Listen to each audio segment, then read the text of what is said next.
Thank you all for coming out on this beautiful sunny afternoon. And let me thank Kathy Wagner and Andy Mack for allowing us to use this beautiful facility here. And let me thank Susan McLama for her wonderful remarks. Susan, thank you so much. Now, you know, I've been all over the country, and we've been doing a lot of events here in New Hampshire in the last couple of days. So I want to do something a little bit different. Is that okay? Yeah. Maybe I'll sing. Nah, that'll be a disaster. All right, we won't do that. But I'll tell you what I'll do. What I want to do is I want to speak for a bit, and you ask me questions, and I ask you questions. How's that? All right, we'll do it both ways. Look, what this campaign is about, I think could be summarized in the message of the campaign, which says, us, not me. Us, not me. And that sounds like a bumper sticker slogan, which in fact may become a bumper sticker, but it is a lot deeper than that. In fact, it is a profound statement of what this entire campaign is about. Who wants to help me? What do I mean by a presidency which speaks to us, not me? What do I mean by that? Who has thoughts on that? Come on, don't be shy. Raise your hand. Okay, all the people by the people. Good. What else? Not representing corporations. All right, representing ordinary people and not just big money interests. Okay, what else? It's going to take all of us to get it done. Aha! All right, everything you're saying is good. Why is that? Stand up, everybody can see you. I don't want to be the only people these cameras are looking at. You.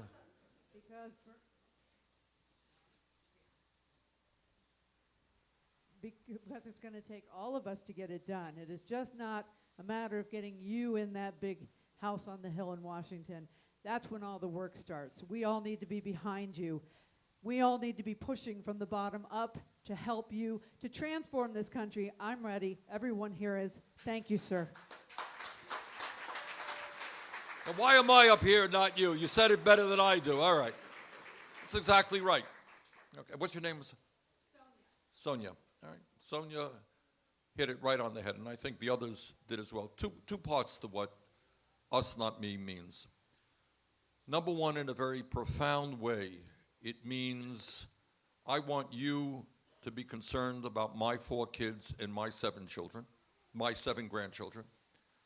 And I have got to be concerned about your family and your problems. Because you know what? Ain't no family in America that doesn't have an issue. Trust me. Been around this country enough. And it's important that we start speaking about those issues, because a lot of people think, you know, I am the only person having to work 2 or 3 jobs. I'm the only person who can't afford health care. I'm the only person who can't afford to send my kids to college. You're not. So we got to start worrying about each other, okay? And it's not the Trump vision of the world that we claw and we lie and we steal and we do all these things and maybe you'll become a billionaire someday. Or in his case, not a billionaire, whatever the case may be, we don't know. See, lies about that too. But essentially that we work together for a common good. But the other part of it that Sonia talked about is not talked about very much. So let me say a word on that. And that is that I think a lot of people get discouraged about the political process because candidates who are honest people, well-intentioned people, come before them, they say, if you elect me, I'm going to do A, B, C, and D, and everybody claps. And then people get elected and they don't do A, B, C, and D. And then people say, well, you're a liar, you told us something. But it is not simply that. It is that to accomplish real things in this country, it is not just a president who has a lot of power, admittedly, but a president cannot do it alone. You know why? Because you're taking on Wall Street, enormous power. How many people here want to lower prescription drug prices? All right. How many people think that the pharmaceutical industry is run by frauds and crooks? All right. But to take on a pharmaceutical industry where the top 10 companies last year made $69 billion in profit, leaving you with the need to pay the highest prices in the world for prescription drugs. Do you think they're going to go easily into the sunset when President Sanders says, you are nasty people, and you should stop ripping off the American people? And they'll say, oh, yes, Mr. President, we're going to lower our prices by 50%. We hadn't thought of that. It's not the way it happens. The way it happens is the way real change has always taken place in this country, and that is when millions of people stand up and demand change. That's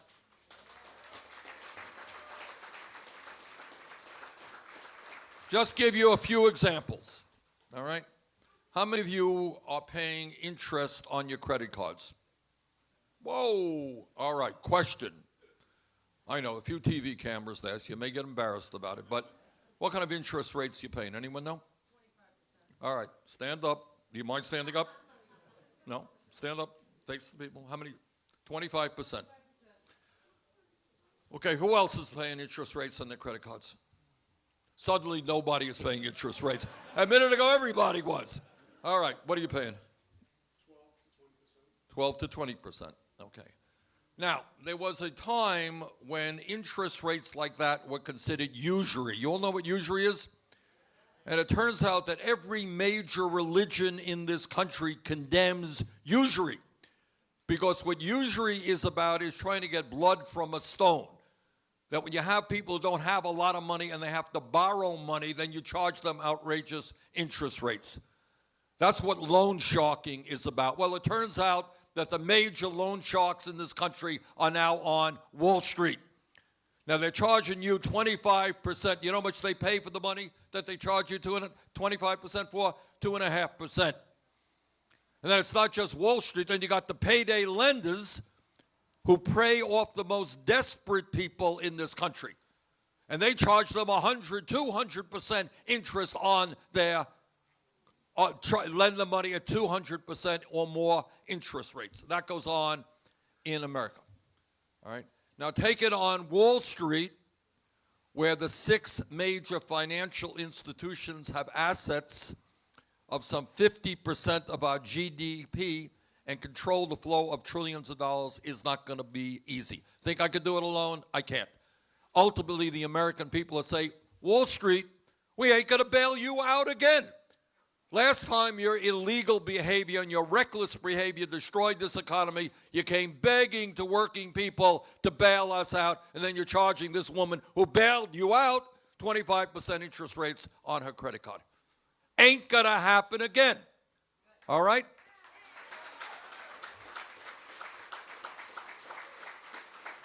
But we have to stand up to Wall Street. We've got some ideas about how to do that. Let me give you another example. President Trump thinks that climate change is a hoax. President Trump is out of his mind. Okay? So, everybody says, other than President Trump, that we have got to address this major crisis. But to do that, to transform our energy system away from fossil fuel, we got to take on the fossil fuel industry. All right? That ain't easy either. Ever hear of the Koch brothers? Koch brothers are one of the wealthiest families in America. They're worth tens of billions of dollars. They contribute hundreds of millions of dollars every campaign to elect candidates who will do nothing about climate change. So how do we take on the fossil fuel industry? Who's got some ideas? Divestment is one damn good idea. Carbon tax, we got a better idea. Yes, back there. In case you don't notice, we got a lot of people trying to stay dry underneath these tents. Yeah, ma'am. Citizens United, okay. Now we're talking. All right. All right, what is, when we talked, let me take, what's your name? Yeah. Tara? All right. Tara talks about Citizens United. All right, let me throw out a question to you again. You'll get a chance to ask me questions, I promise. Do we have a corrupt political system? Yes. Why is it a corrupt political system? Raise your hand, tell me. Money. Hold it, woman right here. Stand up, let everybody hear. Okay, yes, sir. Inequality of the vote. So my vote is no longer as representative as it used to be. Okay. Other questions? Corrupt political system. Yes, no, maybe. What do we got? Way in the back there, sir.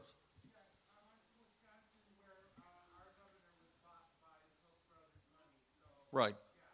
Scott Walker, yeah. Bought and paid for, right. Okay, corrupt political system. Yes, ma'am.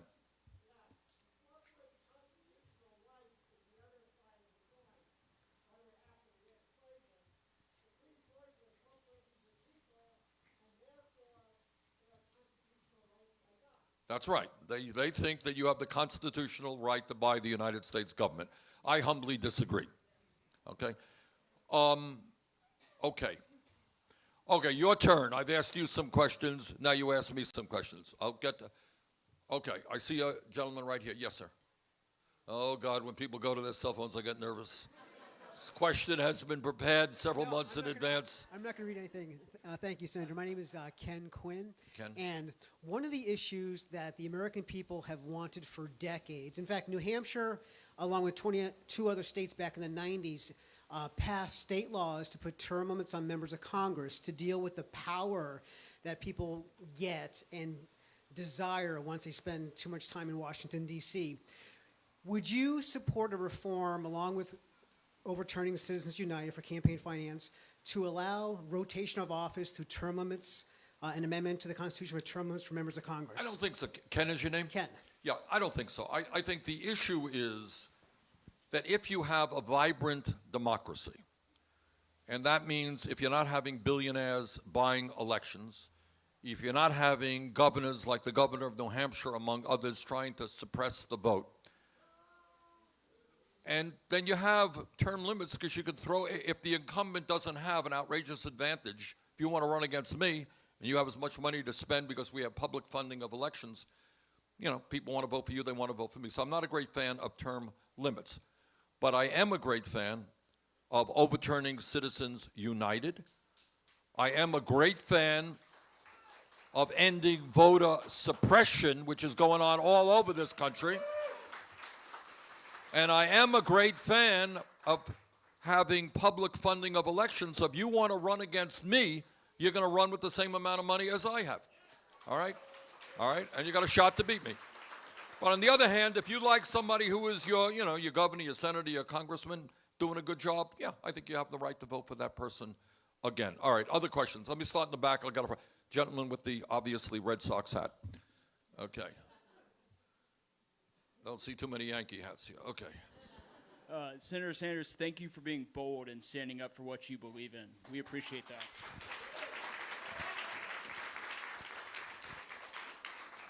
In the 2016, one of the debates, President Trump and Secretary Clinton got into it about abortion, and he painted her as what many people thought was an extremist. When do you think abortion should be illegal? And how will you guarantee a woman's right to choose? Okay, this is an issue that I have felt strongly about for my entire public life, and I feel stronger about today, given the very extreme and ugly pieces of legislation passed in Alabama, Georgia, and other states. And let me say, thanks for asking that question, and let me just tell you what I think and why I think it. I get sick and tired of hearing conservative Republicans go before the American people and they say, we hate big government, right? We want to get the government out of your lives. We want to deregulate everything. Let people do whatever they want to do. That's freedom. Except when it comes to a woman having the right to control her own body. So I believe that a woman's right to control her own body is a constitutional right.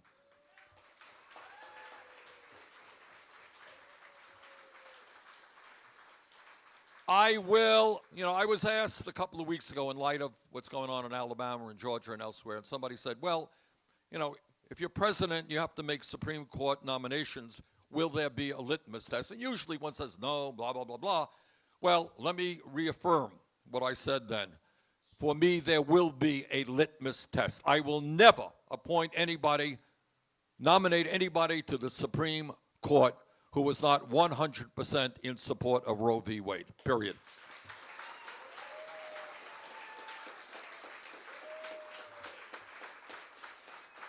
Okay, I see a hand over there, gentleman by the wall, wearing that beautiful T-shirt. There you go. Hello. Yeah, my name is Al. I'm from Veterans for Peace. We came up from Boston today. Veterans for Peace is essentially an organization. We're street politicians for peace, and so I want to deal with that particular issue, especially since the other day you made a big point out of not apologizing for being a very early opponent of the Vietnam War. When a lot of us, including myself, were very pro-war, and when you opposed the war in Iraq, and when you led the struggle against the Saudis in Yemen, and now I want to hear what you have to say about the impending or the fog of war coming up in Iran, and how you would deal with that kind of question under your presidency. Well, Al, thank you very much, and thank you for your service to our country. That's right. Okay.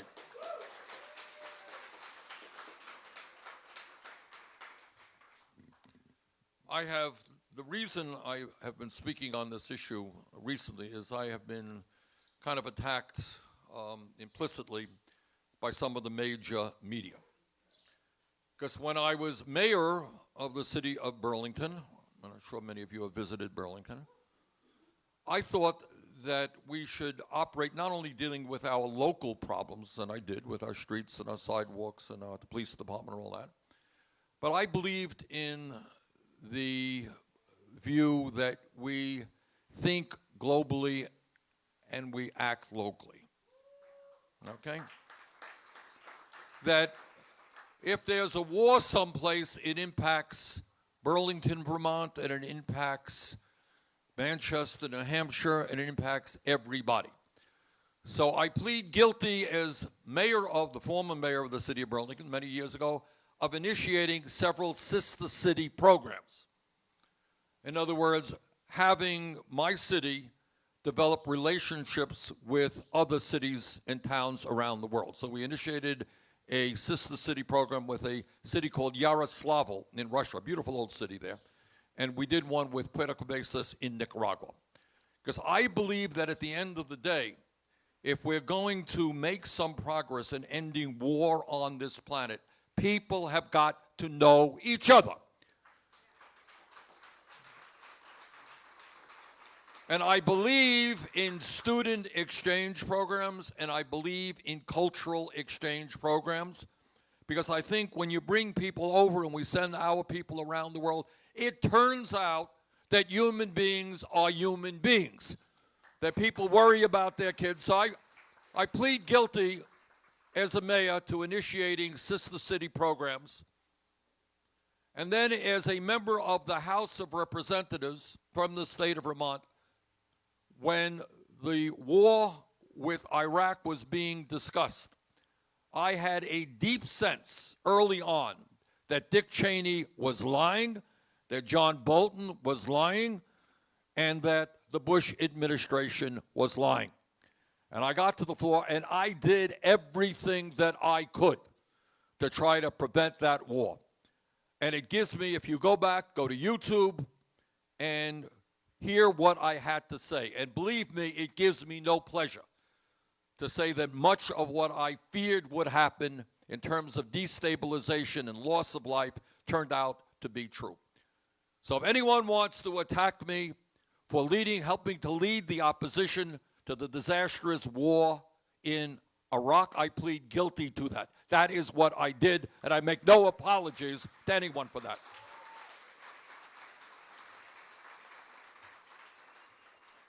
The issue of Yemen gets very little attention. Anybody here know what's going on in Yemen? What's going on in Yemen is an unbelievable and horrific tragedy. Yemen is a very poor country. Some 4 years ago, the dictatorship of Saudi Arabia intervened in the civil war in Yemen. And the result of that is that tens and tens of thousands of children have starved to death, died. The United Nations tells us that if this war continues to the end of the year, 200,000 men, women, and children will die. And if it continues beyond that, there is a strong likelihood of a famine which could kill millions of people. That is what's going on in Yemen today. I worked with a conservative Republican named Mike Lee from Utah, who I have no agreement with on many issues. But Mike was good on this issue.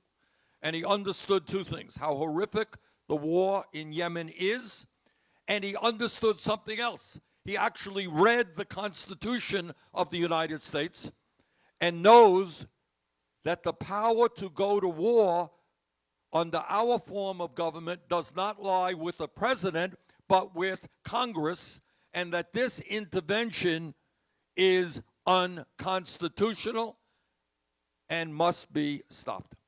And for the first time in 45 years since the passage of the War Powers Act, we managed to get a winning vote in the Senate and in the House to tell the president to get our troops and our involvement in Yemen out, to end our involvement in that unconstitutional war. Unfortunately, Trump vetoed that resolution. Now, getting to your question. Takes me a little while to get there. All right. If you think the war in Iraq was a disaster, the war with Iran, if God forbid that ever takes place, will be worse. And I think if we get involved, now the thing with Trump is you never know what Trump says because he changes his view every single day. I think the last 8 minutes he told us that he's not interested in going to war, but 12 minutes ago he was. You never know what's going on. But John Bolton, who was helping us to lead us into that war in Iraq, is now the key advisor for Trump. And Bolton is one of the few people in the world who actually thinks that going to war in Iraq was a good idea. All right, and he wants us to go to war in Iran. But let me just answer you. We're working really hard in a bipartisan way to do everything possible to prevent this administration from getting us into what would be a horrific and perpetual war with Iran. So we're going to do everything we can to stop that. Yes, sir, right here. I am an ACLU voter, which means I prioritize civil liberties when I cast my ballot. I am formerly incarcerated and have been personally impacted by the criminal justice system. Sir, would you commit to reducing the incarcerated population in the United States by 50%? And would you commit to a plan to do so? Well, thank you for talking about a very broken criminal justice system, which, as you know, has more people in jail here in America than any other country on earth. We have over 2 million people in jail. We're spending $80 billion a year locking up fellow Americans. Now, I can't give you a number. I don't think that would be appropriate. But this is what I will commit to you and what we have already published. We are going to fix a very broken criminal justice system. Okay? How we're going to do that? For a start, instead of spending $80 billion a year locking up fellow Americans, we're going to spend billions of dollars on our young people in investing in jobs and education rather than jails and incarceration. All right? In other words, if a young person has the education and if a young person has the job training to go out and make a living, the likelihood of that kid falling through the cracks and ending up in the criminal justice system will be much less. Second of all, what I have done, a lot of people, so many issues out there, you know. How many people know that there are some 400,000 people in jail today for the crime of, what's their crime? No, the crime of being poor. That's right. Do you know that? I didn't know. I mean, a lot of people don't know this. Right now, you got 400,000 people who are sitting behind bars who have not been found guilty of anything, but they can't afford the $500 or the $1,000 they need to get bail and get out of jail. We're going to end cash bail, and that will go a long way to reduce.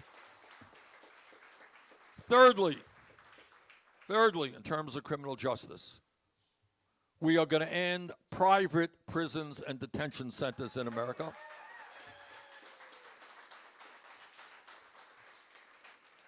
And fourthly, we are going to end the so-called war on drugs. Now, 4 years ago, when I was here in New Hampshire and running around the country, and I talked about legalizing or decriminalizing possession of marijuana, that seemed like a very radical idea. Ain't such a radical idea today. State after state is doing exactly that. Too many lives have been destroyed because people have been arrested for possession of marijuana. They've gotten criminal records. You get criminal records, it's hard to get a job. Hard to get a job, you don't have any income, then you do other things to get the money you need.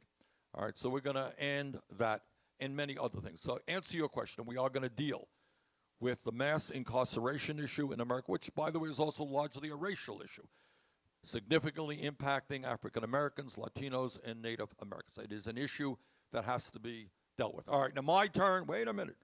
My turn to ask you a question. All right. Okay. I'm going to ask you the question, and I want people to tell me why they think what they think.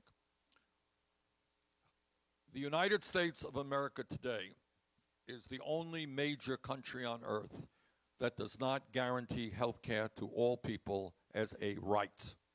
Question, is health care a human right or is it not?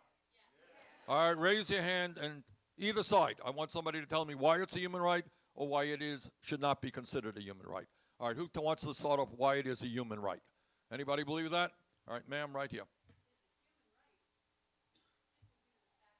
There's a mic, ma'am. Oh, thank you. My name is Jay Khalil. Jay. It's a human right. I firmly believe that. Without health care in America, we're not able to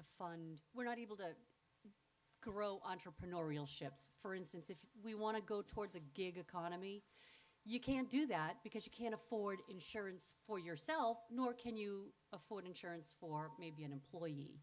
So entrepreneurs who want to start their companies, their innovative thoughts and ideas, are being held back simply because they can't afford health insurance. Okay, good. Other thoughts? Is healthcare a human right? Who wants to comment on? Young man right here. Yep. Hi, I'm Jay Seaton. Healthcare is a human right because many people die based on not having food, or housing, or water. But similar to that, many people die because they don't have health care. That's right. Now, you know what? I'm sorry, your first name is what's your, Jay? Jason? Jason. All right. Turns out, media doesn't talk about this too much, and it's hard really to quantify, but there have been studies out there that suggest that some 30,000 Americans every single year die because they don't go to a doctor when they should. And that means they don't have any health insurance at all, or maybe they have deductibles that are so high. How many of you are dealing with high deductibles and high copayments? All right.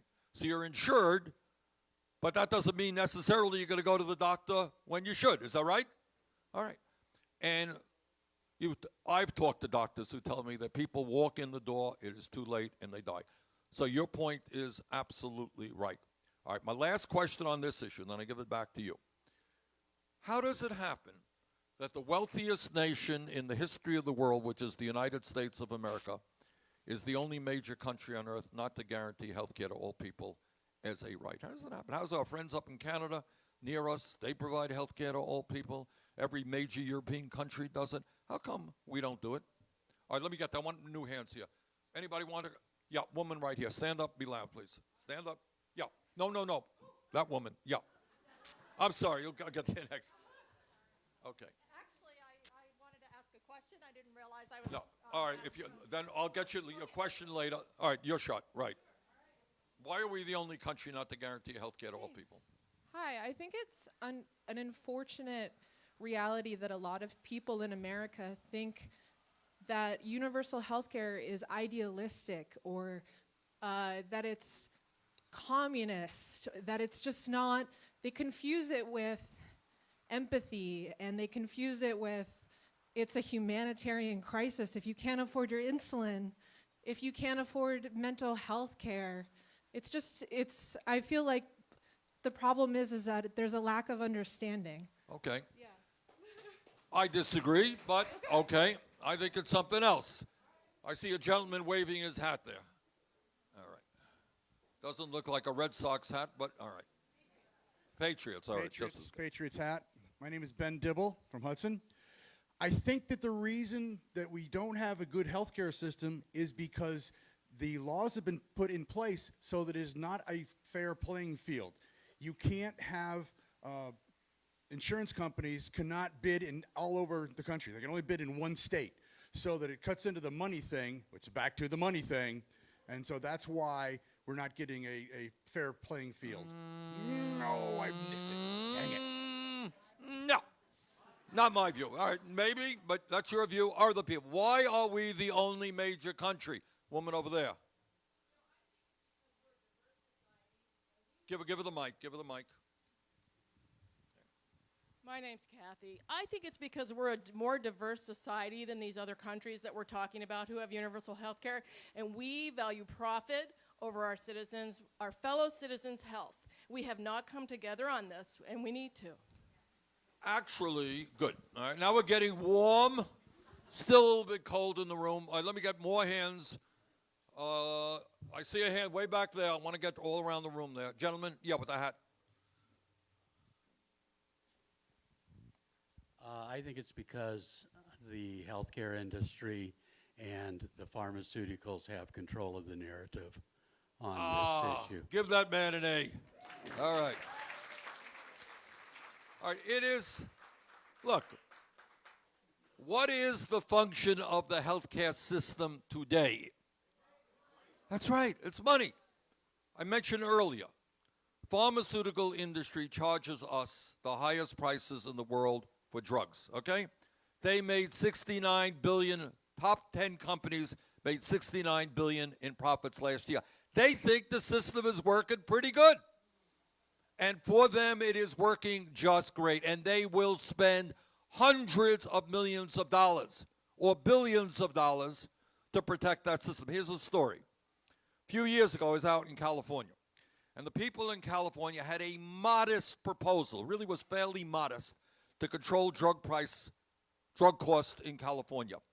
Pharmaceutical industry spent on one ballot item in one state $131 million to defeat it.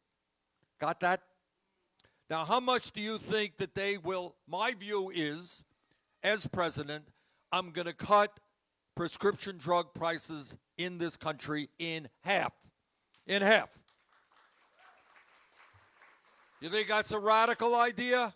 It ain't a radical idea, because that all I would be doing is bringing prices in America up to what they are around the rest of the world. Not a radical idea at all. How much money do you think the drug companies will spend to prevent us from moving in that direction when they make tens and tens of billions of dollars a year, all right? Insurance companies, all right? Last year, you had the 5 major insurance companies making $20 billion in profit, okay? A guy named Mr. Bertolini, who is the head of Aetna, put together, engineered a merger between Aetna and CVS, okay? He did a merger. Do you know how much he got in a bonus for engineering that merger? Who wants to guess? Anyone know? $50 million. Don't be reading. People don't work for those kinds of money. Come on, what's the matter with you? $500 million. So we got 43 million people who have no health insurance. Many of you are underinsured, and there's nothing we can do about it, but somehow the healthcare system can come up with $500 million for one guy to engineer a merger which will actually raise healthcare costs in America. So here is the point. The point is that the function of healthcare in this country now is not to provide quality care to all people. It is to make tens of billions in profits for the insurance companies and the drug companies. And what I will fight for and demand is that this country move toward a Medicare for all single-payer health care program to guarantee health care to everyone.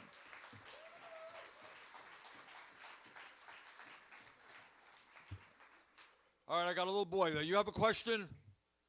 Yeah, all right, what's your question? Little kids sometimes ask the hardest questions. I've noticed on TV that like recently I saw something like a couple months ago about the immigrants coming from Mexico and all the countries down in South America that are poor, and I noticed that all the kids they're being separated from their family, and it's just I don't think it's right for all those kids to have that happen. And also I also want to see how we can help get all that stuff that Donald Trump made wrong.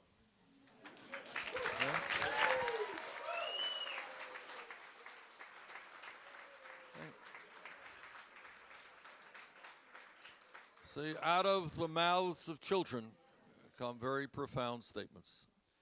What is your name? Andrew? Well, Andrew raises a very, very important issue. I mean, it touches on immigration in general. And as the son of an immigrant, my father came to this country at the age of 17 without a nickel in his pocket, never made any money, but he was the proudest American that you ever saw for all of the reasons that we love this country. Gave him an opportunity to raise 2 kids with dignity. Andrew, what is going on at the border is a disgrace.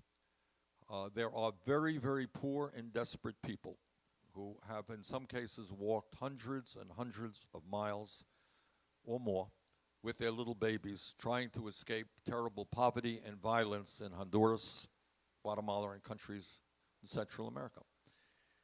And it seems to me that we need a border policy which is humane, a humane border policy, which, as Andrew basically says, does not snatch babies from the arms of their mothers. All right, we need a rational policy on how to deal with people who are trying to get asylum in this country. We don't lock children up in cages. In my view, we move toward comprehensive immigration reform and a path toward citizenship. And in my view, we immediately deal with the 1.8 million young people in this country who are eligible for the DACA program and give them immediate legal status.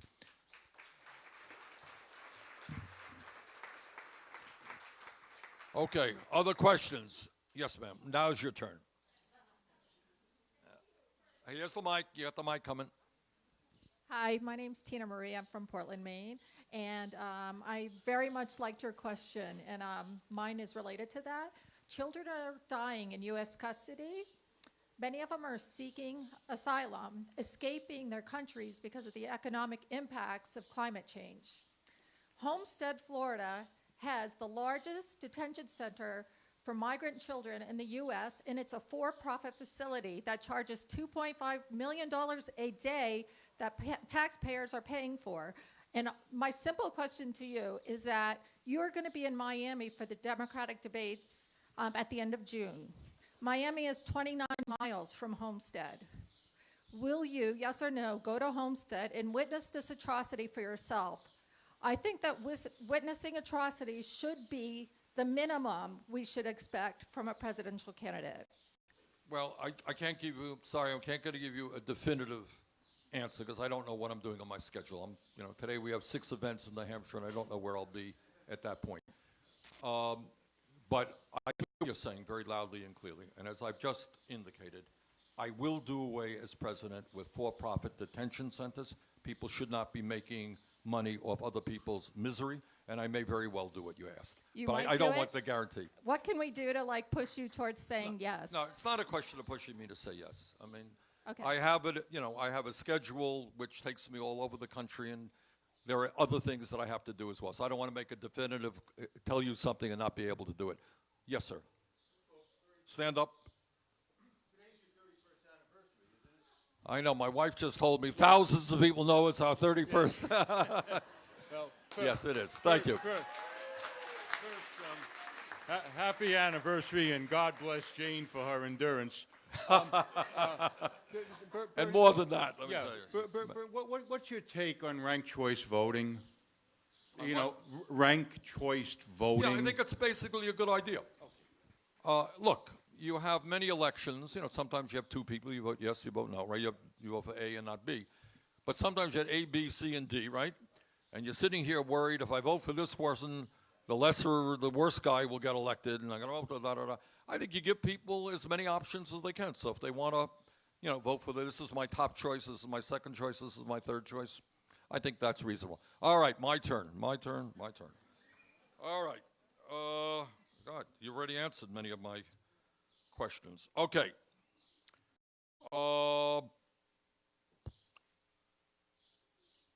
What do we do?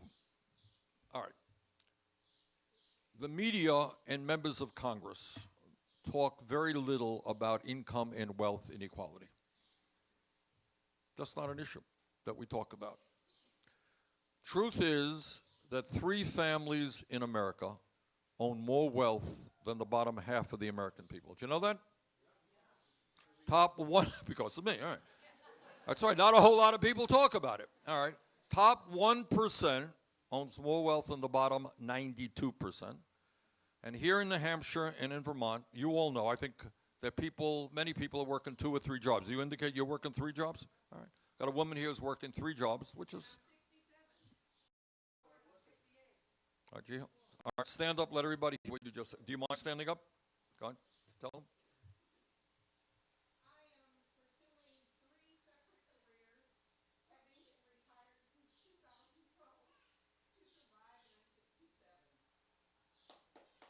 Stand up.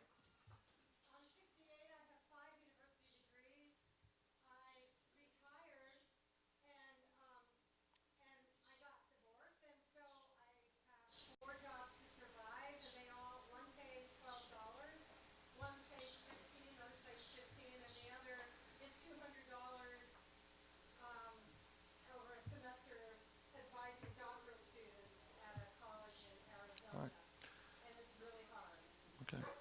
Now, I appreciate both of you standing up, and I suspect there are other people in this room who could tell similar stories. Because that is the story of many, many, many millions of Americans, all right? So the economy is, quote, unquote, good right now, and unemployment is low, and that's a good thing. But the fact is, half of the American people today are living paycheck to paycheck.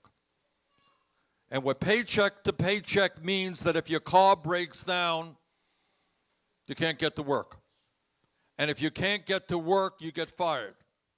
And if you get fired, you don't have any income to take care of your kids or pay the rent or pay the light bill. Half of the American people are living with that type of anxiety in the richest country in the history of the world.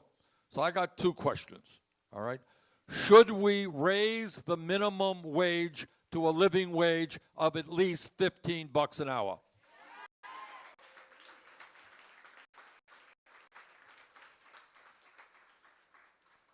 And my second question is, why aren't we doing that? Well, right now it's the Senate, okay? It will continue to be the Senate. Okay. We're going to work on... In the next decade, 75% of the country will be represented by 25 or less senators. A lot of what you said tonight needs to be worked on in conjunction with Congress. You're in the Senate right now.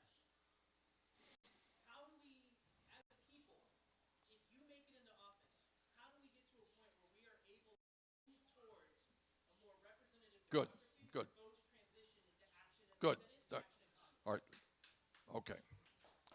That's a big question, which it's a very important one. I don't deny that for a second.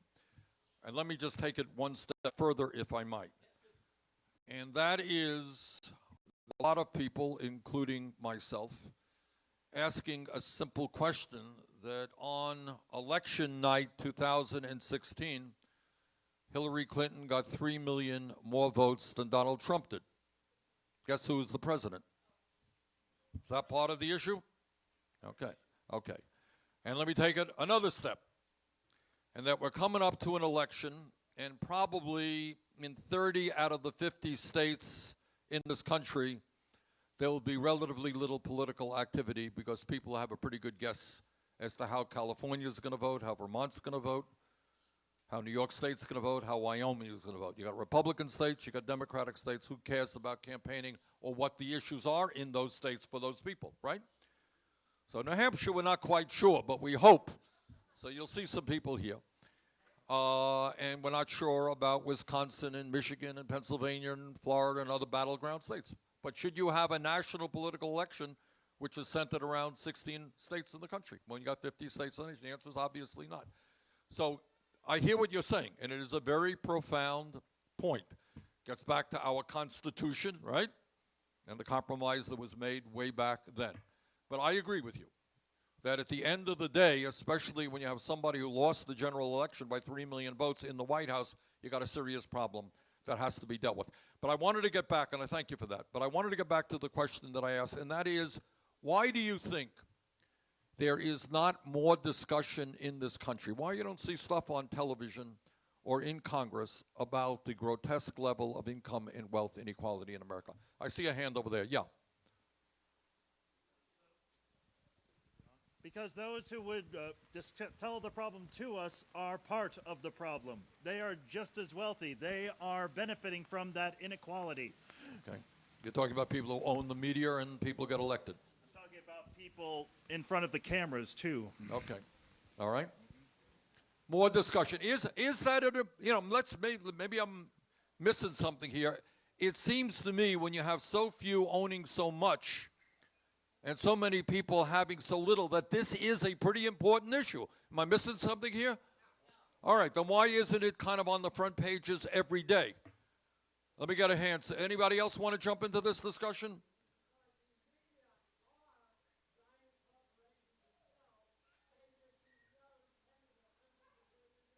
All right, get a mic to that one. I'm not sure everybody heard her, and she had something important to say.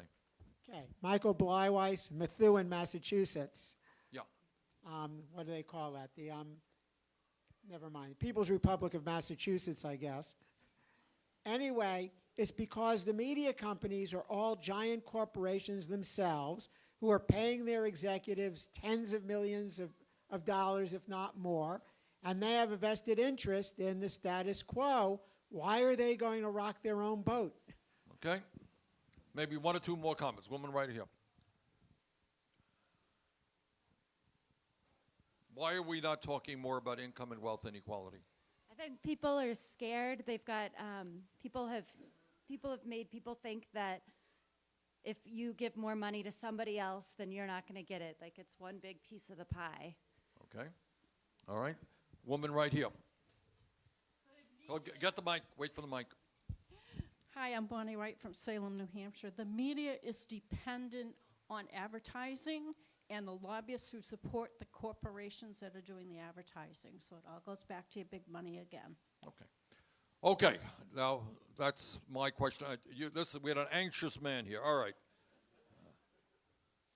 Thank you for taking the question from the anxious man whose name is David. So I wanted to get at a little bit about you personally, maybe something we don't know, and I specifically wondered, outside of your work and outside of your family, what are you passionate about? What are you a fan of? What do you do on your off time? Off time, did you say? When you're a United States Senator and a candidate for president, you don't have all that much off time. I tell you what, the joy in my life is that, and keeps me vaguely sane, vaguely I say, and that is my 7 beautiful grandchildren. And I've got 3 of them in Claremont, New Hampshire, and 4 of them in Burlington. and I try to see them as often as I can and play a little bit of baseball and football with them. And they are very, very beautiful people. And just like young Andrew over here, you get amazed about what comes out of the mouths of beautiful and smart young people. So they are the joy of my life. Okay. Occasionally I try to watch a movie on the computer as well. All right. I see a hand way in the back there. Yes, sir.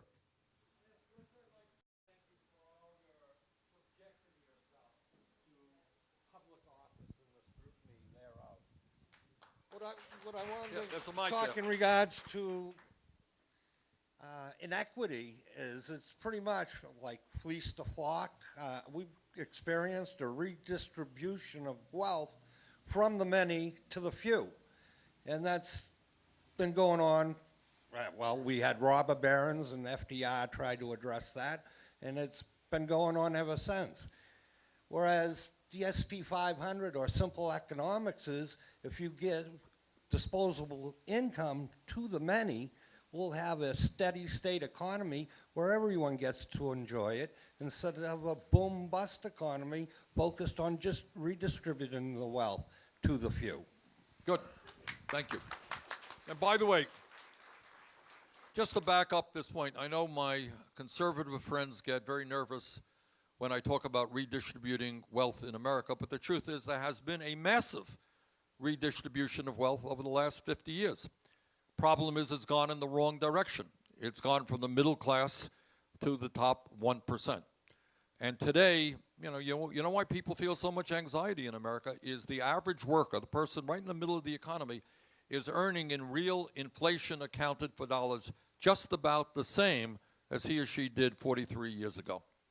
That's not progress. And the great fear is that our kids, the younger generation, will actually have a lower standard of living than their parents. Can you imagine that?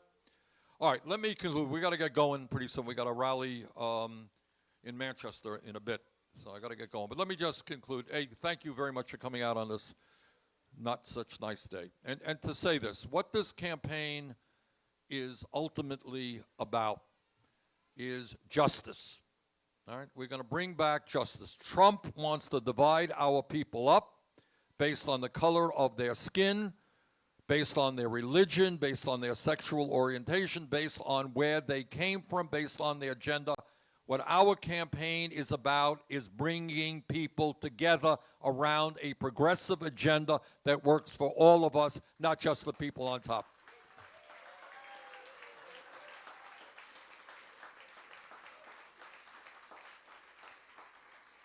And I don't have to tell anybody here in New Hampshire that your state, your small state, plays an outsized role in the political process. Now, last time, we did very well here in New Hampshire, and I want to thank you for that. That was the first victory that we won, to be followed by 21 more victories. All right? But despite the fact that we did well here last time, I am not taking anything for granted. You're going to see me all over this state in the weeks and months to come, and we need your help. One of the exciting things that's already happened in this campaign is we have over 1 million volunteers, people who are prepared. That's unprecedented. So we need your help. We're going to do well in Iowa. If we do well here, I think we're going to do very well in South Carolina, Nevada, and California. We win those states. We are on the way to defeating Donald Trump and transforming this country. Thank you all very much.